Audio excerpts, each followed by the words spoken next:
चीन की विस्तारवादी नीति दुनिया के लिए नया सिरदर्द बनती जा रही है। ड्रैगन की काली नजर ताइवान से लेकर जापान के समुद्री इलाकों पर है। चीन की इस आक्रामक रुख से इंडो पैसिफिक रीजन में लगातार टेंशन बढ़ रही है। हिंदुस्तान के लिए खतरा ज्यादा बड़ा है। चीन हमारे बिल्कुल पड़ोस में है।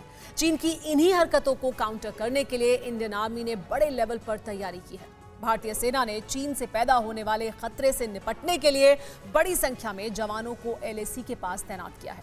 ड्रैगन के खिलाफ भारतीय सेना की तैयारी क्या है, पूरी रिपोर्ट देखिए।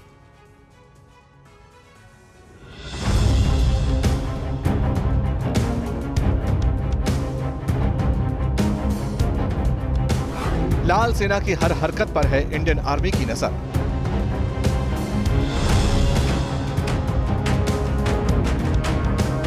जमीन खोर ड्रैगन को करारा जवाब देने के लिए तैयार है हिंदुस्तान की सेना।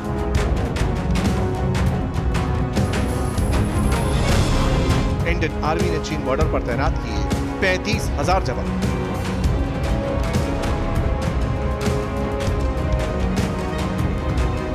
लाइन ऑफ एक्चुअल कंट्रोल यानी LAC पर घात लगाकर बैठे ड्रैगन की साजिशों का जवाब देने के लिए भारतीय सेना ने पूरी तरह कमर कस ली है। चीन की नापाक हरकतों पर बिजली की गति से पलटवार करने के लिए इंडियन आर्मी ने 3,488 किलोमीटर लंबी भारत चीन बॉर्डर लाइन के सेंसिटिव इलाकों में कुछ बड़े कदम उठाए। लद्दाख सेक्टर से आर्मी की 6 डिवीजन को वास्तविक नियंत्रण रेखा के पास भेजा गया है। न्यूज एजेंसी ANI की रिपोर्ट के मुताबिक अब तक चीन बॉर्डर पर 35,000 जवानों को शिफ्ट किया जा चुका है। इनमें से कुछ जवान एंटी टेरर ऑपरेशन में एक्टिव थे। राष्ट्रीय राइफल्स की एक डिवीजन को भी जम्मू कश्मीर से हटाया गया है। इन जवानों को पूर्वी लद्दाख सेक्टर में तैनात किया गया है, जहां पहले से ही 3 डिवीजन तैनात हैं।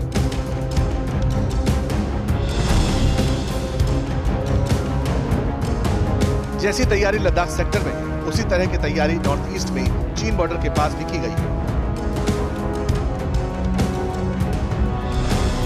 तेजपुर स्थित गजराज कोर के तहत असम स्थित एक डिवीजन को उग्रवाद विरोधी ऑपरेशन से हटाया गया है। अब यहां से जवानों को पूर्वोत्तर में चीन की सीमा पर तैनात किया गया है।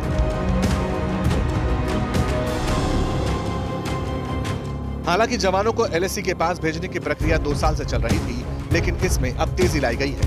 30 अप्रैल को आर्मी चीफ का चार्ज संभालने के बाद से जनरल मनोज पांडे एक्टिव हैं। उन्होंने चार्ज संभालते ही चीन को क्लियर मैसेज दे दिया था।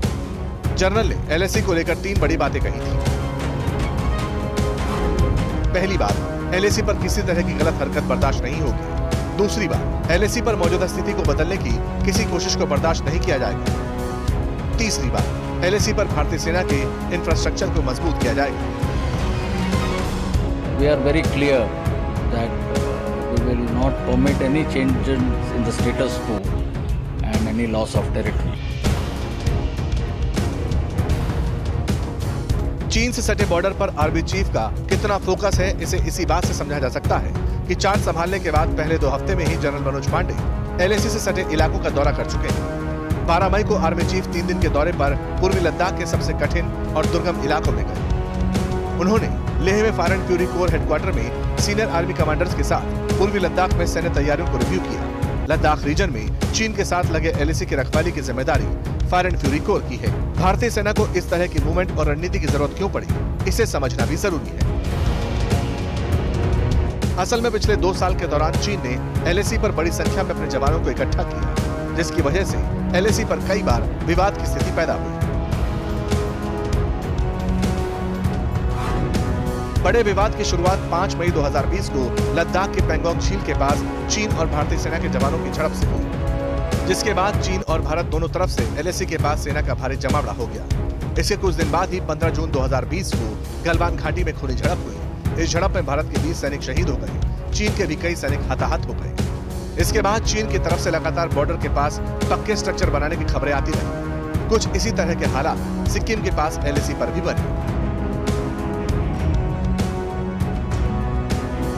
हालांकि कई दौर की मीटिंग के बाद पेंगोंग सो, गोगरा और पेट्रोलिंग पॉइंट 40 यानी गलवान वैली के पास डिसएंगेजमेंट की प्रोसेस हुई है, लेकिन अभी भी कई इलाके हैं जहां दोनों देशों के बीच सहमति बनना बाकी है।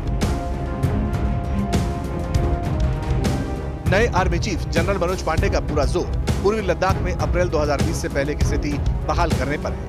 भारतीय सेना की यह तैयारी चीन को कड़ा संदेश देने के लिए है। मैसेज लाउड एंड क्लियर, अगर इस बार ड्रैगन आर्मी ने भारत की तरफ देखने की गलती की तो फिर उसे बख्शा नहीं जाएगा। डायरेक्ट और कड़ा जवाब मिलेगा।